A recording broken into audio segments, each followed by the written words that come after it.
and welcome to another booktube video from me, Lauren from Lauren and the Books, and I hope you're all enjoying 2020 so far. Second day in, I like it. I think I'll hang around. Today I'm going to be talking about my favourite books from last year, 2019. There are 10 books. They are not in any particular order apart from the last 3, which are my favourite books of the year. And again, I don't think I could order them. I think on any day, any one of those books could be my favourite book of the year. So 10 amazing books that I've read this year and loved, and then 3 of my favourite, the best books of those 10, but yeah, couldn't give an order. So I'm going to be working my way through these books. There's 2 that I don't have here, and I will insert pictures here. I did earlier this year in June. Oh God, I'm so cold in my house today. It's freezing, isn't it, David? Very cold. Very cold. Earlier on this year in June, I do a sort of like mid-year check-in of my 10 favourite books of the year so far. I will link that down below because some of these books are in there, some of them, which I would definitely recommend, are in that video but didn't quite make it to this video. But let's start there actually, because one of the books that I am about to mention, I also featured in my mid-year favourite books. And actually it's come as a bit of a surprise to me because I mentioned 2 of the books that had been shortlisted for the Women's Prize for Fiction. One that I wanted to win, which was Ordinary People by Diana Evans, and one that did win, which was An American Marriage by Tayari Jones. And although I wanted Diana Evans to win, An American Marriage has stayed with me so much, and I find myself having conversations about this book and sort of saying, well, I read this book and in this book this happened, and it was the one that won the Women's Prize for Fiction. And yeah, I think about it all the time. So An American Marriage by Tayari Jones follows 2 people, Celestial and Michael. They are a married couple, and they're going to visit, I think it's Michael's parents, for Thanksgiving or the holidays or something, and they stay in a motel. Now while they're staying in this motel, they have a disagreement, and Michael takes a bit of time out and goes to get a bucket of ice. While he's there, he meets a woman who he just has a chat with, and he ends up carrying something back to her room for her. I think she's got she's hurt a leg or something, and he carries something back to her room for her. That night that woman is attacked, and Michael, although he did not do the attack, goes down for that crime and goes to prison for it. So it's sort of embroiled with all the things that are wrong with the justice system, plus Celestial and Michael trying to keep this relationship alive through letters. So part of the book is written by letters, which is a way that I love reading books anyway. And then when Michael gets out, I guess he sort of thinks maybe he could pick up where he left off with Celestial, but Celestial was moved on with one of their friends. It's about this sort of beautiful, lovely relationship which has completely crumbled in this time. And it's just so sad. It's so sad, but so beautifully written. And I think, like, as I said, I think about it a lot. So yeah, that's one of my favourite books of the year, An American Marriage by Tayari Jones. Very much enjoyed. I wonder how many times, we should do like a little point counter of how many times I say absolutely loved it or very much enjoyed, because it's obvious they're all my favourite books of the year, but I tend to do that. And then the next one is an audiobook that I listened to. In fact, I think it might only be the only audiobook I listened to this year that's featured on this. Oh no, there's another one there, but I've got the book of that as well. But it is The Untold Lives of the Women Killed by Jack the Ripper by Hallie Rubenhold. And this is a non-fiction book about the 5 women killed by Jack the Ripper, but about their lives, not about the fact that they were killed by Jack the Ripper. And it is such an informative, amazing book, which sort of will talk about this. So one of the women, so quite often the 5 women are grouped together as sort of sex workers, and that's the end of that. But that's not the case. Some of them were sex workers, some of them weren't, etc, etc. And you're learning about their lives, but you might find out that one of them worked in a factory. So then you'll go and find out what it was like to work in a factory for that time. You'll also find out a lot about what it was like to work as a sex worker in the Victorian ages, and I just thought it was so informative, so well pulled together. It just felt like all the best bits of history that I used to enjoy when I used to study history. And I haven't enjoyed history. When I was in secondary school, I hated history, but when I was at primary school, I really enjoyed it. And it just felt so well packaged up and intriguing and interesting and respectful to these women who had died as a result of a man killing them, and who sort of don't really get much more than, they don't even often get called their names. They just get called the 5 victims of Jack the Ripper. But really, really loved it. I've also listened to a podcast interview with her on Sarah Pass Pascoe's podcast called Sex, Money, Power, and with Hallie Rubenhold, the author of this book, and yeah, she's amazing on that as well. So really would recommend, highly would recommend. Let's move on to the books I've got here, but the next one is one that I listened to on audiobook, but I also own the book of this, and I've only just read this, so this is featuring heavily in all of my videos at the moment, so sorry, but you're gonna have to sit through and listen to me go on about how much I love The Christmas Chronicles by Nigel Slater again. So, The Christmas Chronicles by Nigel Slater is a book which is told in a sort of diary format, of in a memoir format. So, you start at the beginning of November and Nigel's just starting to think about Christmas and what things he needs to get done, and there's recipes in there, there's recipes of him like talking about the last time he made this recipe, or a memory from his childhood. There is beautiful and amazing photography, not just food photography, just such creative and beautiful photos. And the only way I can describe this is it's an absolute gift.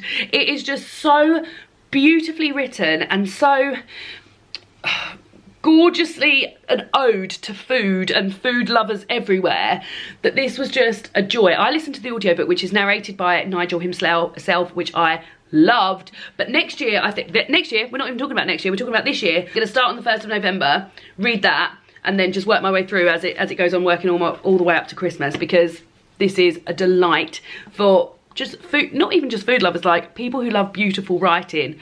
Nigel's got it, he's done it, it's amazing. The next book is also a cookbook, and this was something that I've been looking forward to for many years of my life before I even knew this was going to happen. David's just blowing the candles out because it keeps making me cough.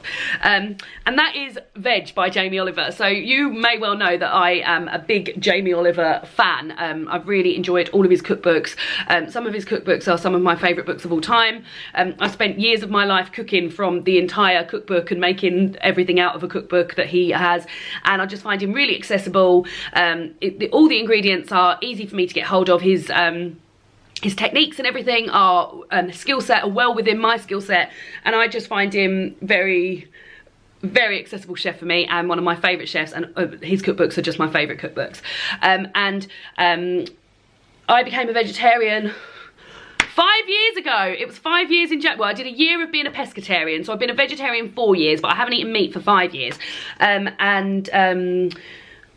I would always look through my old Jamie Oliver books, and he's always been quite good with doing a lot of vegetarian stuff within his books. So I would say that, like, roughly sort of 30%, you wouldn't get less than 30% of vegetarian stuff in a Jamie Oliver cookbook.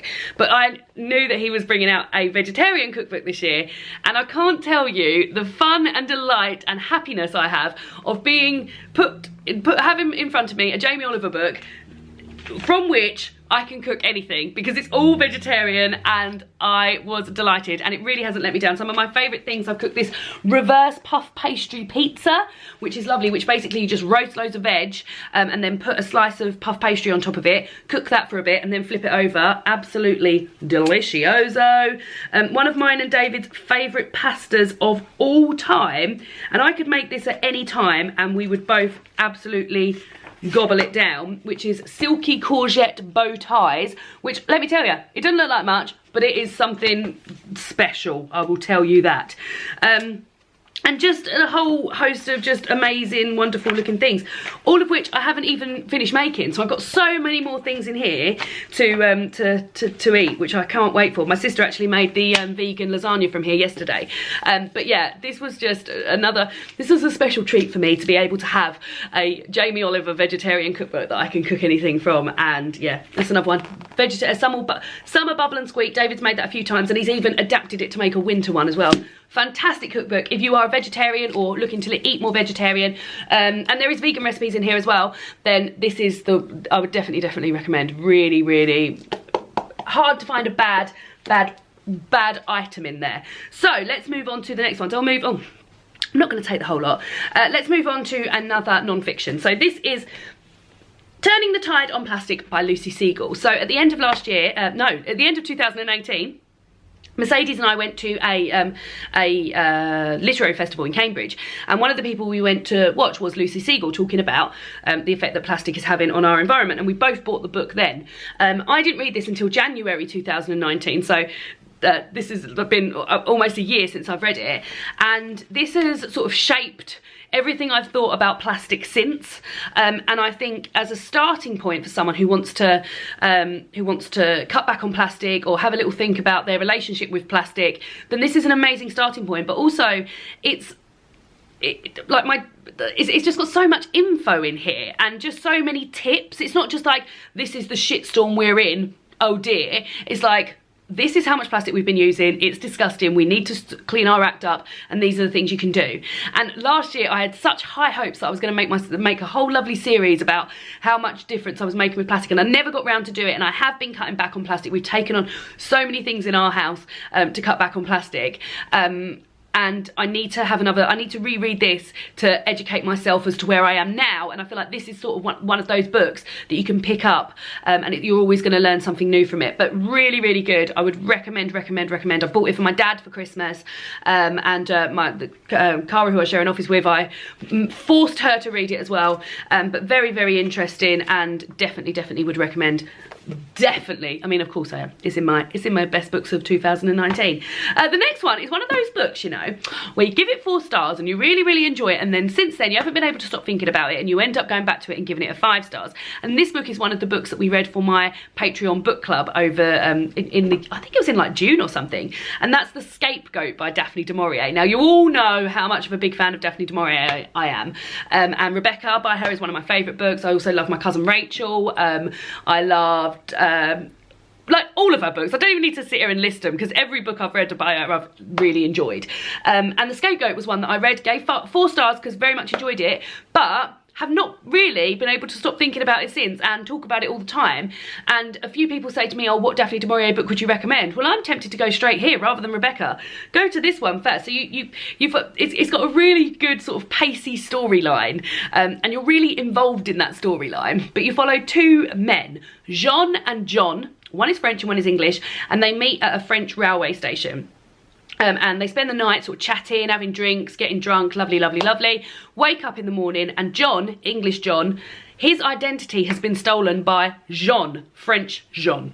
So he then finds himself having to take on the role of Jean, going back to this sort of chateau and his family, and dealing with what's happening there, and looking at the family business, which has recently gone into sort of disarray, and then having to sort of pick up the pieces just in time for John to maybe come back and shit it all up again. So I really, really love this. There's also a really good adaptation of this with Andrew Scott in, where he doesn't play the main part, but he's in it, and anything with Andrew Scott in I'll watch. But it's just really fun. Like, there's some awful stuff that happens in there, and there's a fight scene at the end which is really, really tense. But yeah, the sort of ups and downs of it, I was just so invested in it, and I would really recommend, if you're looking to read a Daphne du Maurier for the first time, or even if you're looking at some of her back. It's very easy when you read Daphne du Maurier, and I did this myself, was I read Jamaica in first, convinced I wasn't going to let Rebecca be my favourite. But Rebecca is so good, it's hard that it will not be your favourite. But I really would give this a try. The Scapegoat, Daphne du Maurier, gave it 4 stars, went back to it, gave it 5 stars. Think about it all the time. Might force David's mum to read this because she likes a bit of Daphne du Maurier as well. And now we are almost into the top 3, but before we get into the top 3, let me just mention the number 6 on this list. 6? No, 7, 8, 9, 10. Number 7 on this list, which is a book that I've recently read, and that is 5 Days of Fog by Anna Freeman. This is a proof copy, and this is what the front cover does look like, but it's got 5 Days of Fog written on it.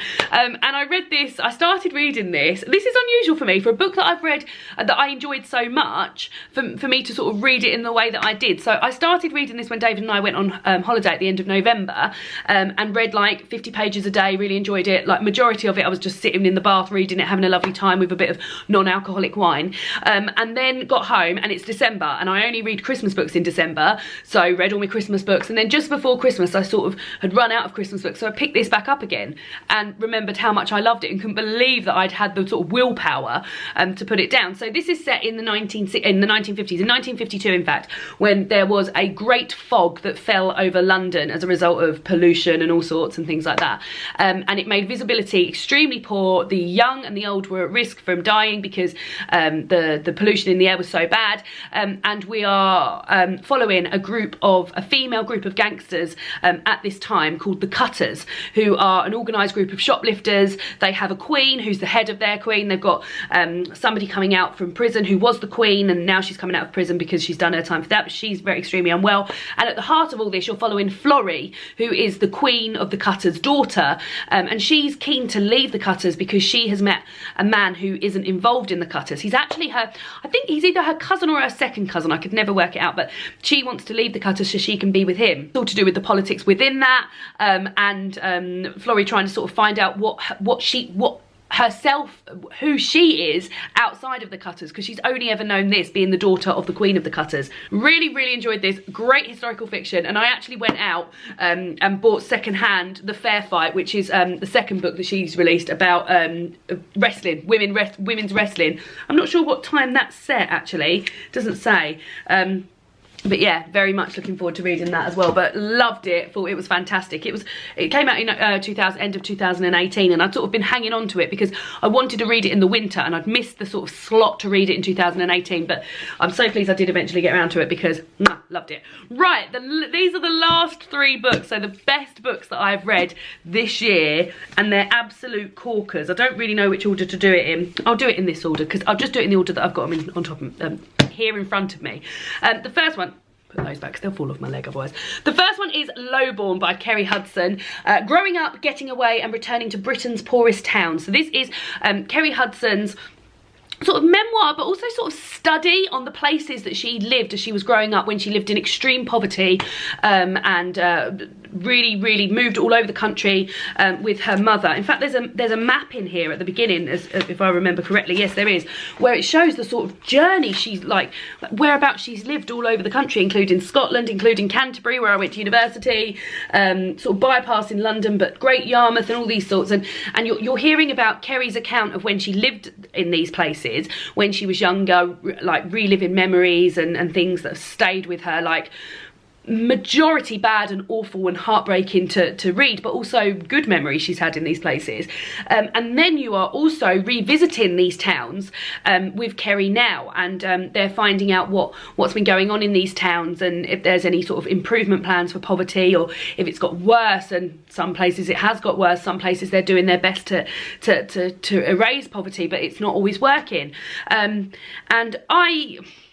I thought this was amazing anyway. I thought this was amazing. Kerry's like delivery is just, in the way that I love the 5, it's just so accessible and so there for you to just take it all in. And I'm actually going to listen to the audiobook of this year because I just love this so much. But I'm in a very fortunate position where I haven't had to live in poverty, so in my head, it's hard for me to imagine these awful situations that she's in, but she brings it right to you, and you only have to sort of think that you're literally like a few bad decisions away from being where Kerry and her family were when she was growing up. So I loved it. I was moved by it. I thought about it so much. This is another one I've sort of like read and forced other people to read. Like, this is so fucking important. Like, I think I've said that in my original wrap up, but honestly, read it, educate yourself if you don't know what shit is going on in this country, because it's amazing. This book is amazing. So yeah, one of my favourite books of this year. The next one, I could just smile so much when I look at this book because I just really love it, and it's Queenie by Candice Carty-Williams, and I actually bought this for my sister for Christmas. I was torn between wrapping this copy up and giving it to my sister, but I know that I'm going to revisit this a lot. I feel like this is going to be one of my yearly rereads because I just love it so much, and I'm actually, as I've just said about Lowborn, I'm going to listen to the audiobook of this quite early on this year because I just loved it. So this is, I believe, that I've heard this like described as the genre it is women's contemporary fiction, and you all know that is not one of my favourite genres. In fact, I would go as far as to say that is sometimes a genre that I hate. And I went to this sort of thinking, well, I think it's gonna be fun. I'd heard it described as the Black Bridget Jones, which I find like a bit strange because I feel like this is so different from Bridget Jones, but I can see how they've made those links, like a little bit like single woman sort of not coming of age, but like coming to terms with singledom and things like that. So you follow Queenie, who's recently got out of a quite a serious relationship, and you follow her and her small circle of friends. You follow the circle of friends through sort of like WhatsApp messages and text messages, and that's really fun, and that's really pacey, and you really zoom through that. And she's got a job that she's not entirely happy with. It's not exactly what she'd be wanting to do with her life, but she's sort of trying to navigate that, and it's all sort of her life sort of coming to head, and these experiences she has with these like awful men. And I think I'm so used to women's contemporary fiction, sort of one of these men being like the saviour, the one who's going to save the person and make everything all right again. And these men in here just aren't like that. They're awful. She sleeps with someone at work who she thinks is really into her. Then she finds out that he's got a wife who is pregnant with their child, and like he's made no allusion to that, and like just sort of just awful situations that like you can 100% believe would happen. And also within all that, there is this representation of mental health that I've never read in any other book, and it's really close to my sort of relationship with my mental health, with these sort of like semi-panic attacks before the full-blown panic attack, and just sort of not being able to do anything and almost being sort of like locked in your own body, and those sort of accounts of that, I was like, that is the closest I've ever read to anything that I've experienced mentally. And it just meant so much. Like, I loved Queenie, and I loved the fact that she wasn't like she wasn't the nicest person ever, which is quite often like how people are presented in women's contemporary fiction, like really nice. And she wasn't that nice, but she's sassy, and she's like driven, and I just really love this book, and it makes me smile when I look at it. And it doesn't have a sort of like happy wrapped up ending of women's contemporary fiction that maybe you would be used to, but for me this just delivered on so many levels, and I loved it. And yeah, as I said, I'm going to listen to the audiobook of it, but thought it was brilliant, loved it. And then the last book is one that did feature in my mid-year check-in of my favourite books of the year, and that is The Heart's Invisible Furies by John Boyne. Big old beefy one here, and this was the first John Boyne I'd read, and I actually went on and read another of his afterwards called A Ladder to the Sky, which is also an incredibly good book. Not my favourite, this was my favourite John Boyne that I've read, but amazed and loved it. So you follow Cyril's life. So you follow Cyril's life from before he's even born. You follow his mother when she finds out that she's pregnant outside of wedlock in Ireland, like a long time ago, and she's not accepted, and she's kicked out, and she moves to Dublin and moves in with this guy, and etc, and you're following Cyril's life, and you're following Cyril's life and the sort of ups and downs of that life, and within that you're following sort of what it's like to be a gay man during that time in Ireland, and sort of negotiating that. And there's really high highs in this, and there's really low lows. There's there's so much sadness in this book, with people that Cyril loses that are close to him and some in some horrific ways as well. But there's also really high highs, and Cyril's I really like his sort of commentary on life, and when you're reading, it feels like you're having a chat with someone, and I just adored it, and I really sort of took it in, and spent a really long time getting to read. Like I said, I don't often read super long books, and this is almost 600 pages. It's 588 pages, and it was just so wonderful to be sort of immersed in this person's life who I really liked, Cyril, and I just loved hearing about his life. And yeah, when I finished it, it felt like I was sort of saying goodbye to a friend, really, which is really I was just really touched by the whole thing. So those are my favourite books from 2019. Let me know if any of those are your favourite books of 2019. Let me know what your favourite books are of 2019. Always keen to hear what people's favourite books have been. And yeah, let's have a chat in the comments. Let's see what's going on. And I will see you all again soon for another BookTube video. Goodbye!